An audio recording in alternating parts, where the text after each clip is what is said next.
Dando prosseguimento no nosso curso Eletrotécnica Básica, aula 245, módulo 18. O assunto: o que determina a indutância de uma bobina? Vamos lá? Observe com atenção os diagramas ao lado. Observe que no primeiro diagrama, isto é, na parte A, encontramos um pedaço de arame reto entre o ponto A e B. E no segundo diagrama, isto é, na parte B, observe que entre o ponto A e B foi enrolado em forma de bobina para formar um indutor. Nota-se na explicação deste circuito que ao enrolar o fio em forma de bobina para formar o indutor, diminui a corrente alternada. Preste atenção, aluno. Ao enrolar o fio em forma de bobina para formar o indutor, diminui a corrente alternada no circuito.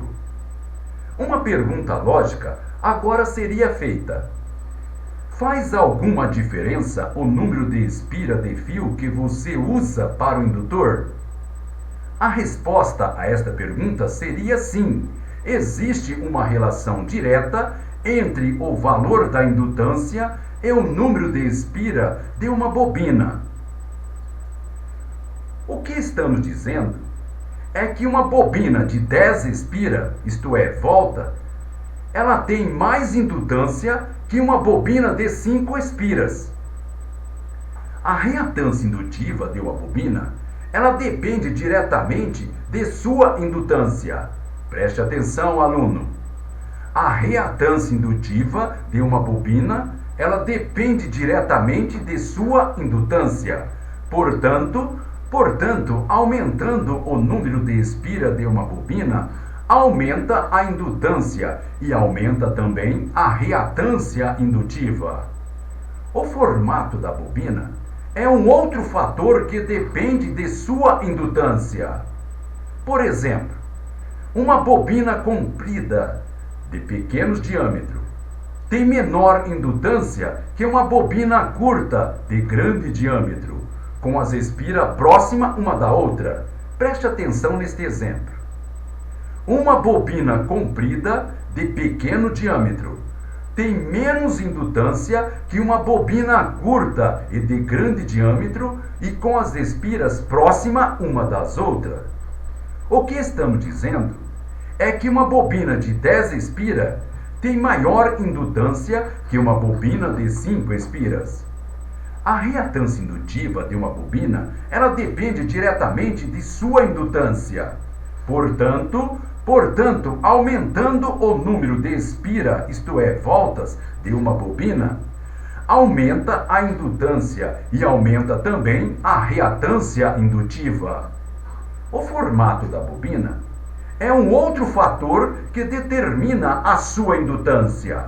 Por exemplo, uma bobina comprida de pequeno diâmetro tem menos indutância que uma bobina curta e de grande diâmetro com as espiras próximas uma da outra. Preste atenção, aluno. Uma bobina comprida de pequeno diâmetro tem menos indutâncias que uma bobina curta de grande diâmetro com as espiras próximas uma da outra.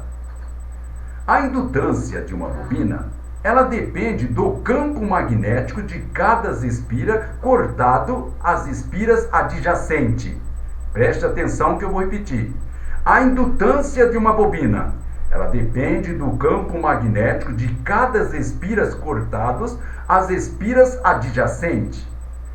Enrolando a bobina sobre um pedaço de ferro, o fluxo magnético irá fluir mais facilmente através do centro da bobina. Isso significa que o fluxo ao redor de cada espira irá cortar um número maior de espira adjacente do que no caso do núcleo de ar. Com um maior número de espiras sendo cortado pelo fluxo de cada espira, a indutância da bobina ela é maior. Em resumo, a indutância de uma bobina, ela depende do tipo de material usado no centro da bobina. Bobina com núcleo de ferro tem mais indutância que a bobina com núcleo de ar. Preste atenção. Bobina com núcleo de ferro tem mais indutância que bobina com núcleo de ar. Disto podemos concluir que todas as bobinas seriam enroladas sobre um núcleo de ferro.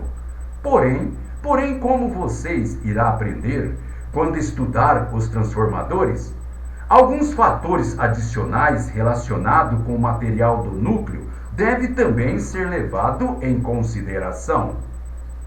Muito bem, pessoal. Com isso terminamos esta nossa aula. Então, até a próxima!